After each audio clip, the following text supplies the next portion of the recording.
হ্যাঁ বন্ধুরা, আপনাদের কাছেও যদি এরকম নোট বা কয়েন থাকে, আপনারাও পেয়ে যেতে পারেন হাজার হাজার টাকা।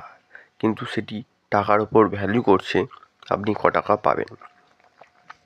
টাকার ওপর মিন্ট আছে, কয়েনের ব্যাপার আছে, একই রকম দেখতে, অথচ মিন্ট মিলছে না বা কয়েন মিলছে না,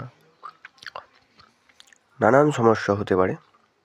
কিন্তু আপনারা ঠিকঠাকভাবে কয়েন ঠিক মেলাতে পারলে আপনারা পেয়ে যেতে পারেন হাজার হাজার টাকা।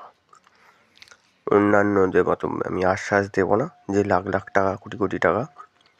আপনি পেতে পারেন হাজার হাজার টাকা।